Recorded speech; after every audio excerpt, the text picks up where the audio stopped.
Welcome to Loving God and Loving Life. In Revelation chapter 10, we find the theme being this angel with a small scroll.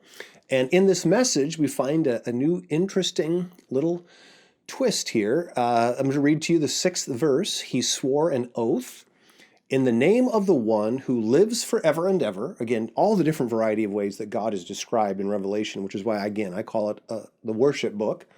God reveals and exalts and shows you himself and his power more than any other book. Okay? But now notice this.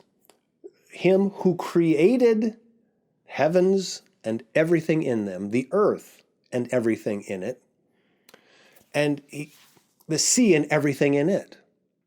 Now, why is God in this chapter? Again, we're in some chapters where God is judging. He's pouring out some punishment. He's pouring out some, and if we don't get this, we don't understand this, we'll say, well, what right does God have to do that? I mean, gosh, he's nasty. Good gravy. What right? You know, when we think of creation, we often think, even as believers, well, that displays God's power, this vast universe. Well, John here is highlighting some other aspect of creation, and it's this: ownership. Ownership. Just think of that word, ownership. Do you own anything? If you own something and somebody else, you own a car. What if you go out right now and there's somebody out there with a hammer smashing your windshield in? Does that bother you a little bit? Or are you such a holy Christian that you're just, oh, praise the Lord, that's awesome.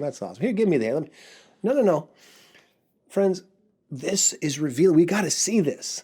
Yes, God has granted us free will, but in this chapter, he's declaring his ownership. The reason he's angry is this is his stuff. This is I'm his.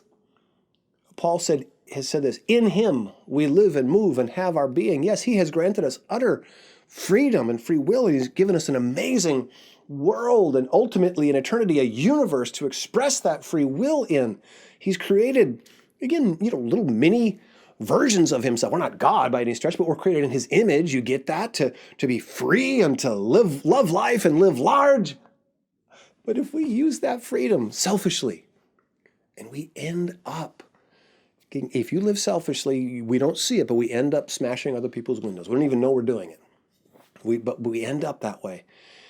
And man, the owner,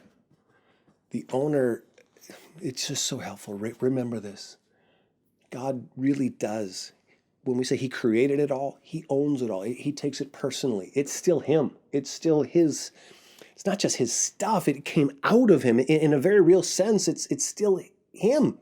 In him we live and move. But that's him we're smashing. That's him we're harming. That's his stuff. It's him.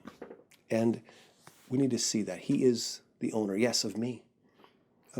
Oh, I'm free. Yeah, he has set me free for sure. But he is still the designer, the creator, the owner. He just wants us to live loving lives. He's not asking too much, gang. Just don't allow us that selfish route to control. Just live like your master who gave and served. If we'll do that, friends, the owner is going to be really thrilled. The owner is going to help us. The owner is that God is going to bless us. Let's just live like him, loving and giving and serving. Let's pray that prayer. God, today, we don't want to live selfish lives. God, you're the owner. You made it all. It's all yours. We are yours.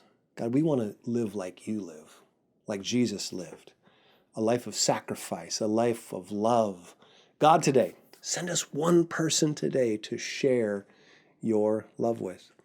Friends, let's not forget it. It's loving, serving God that ends us with a life that we just love to live.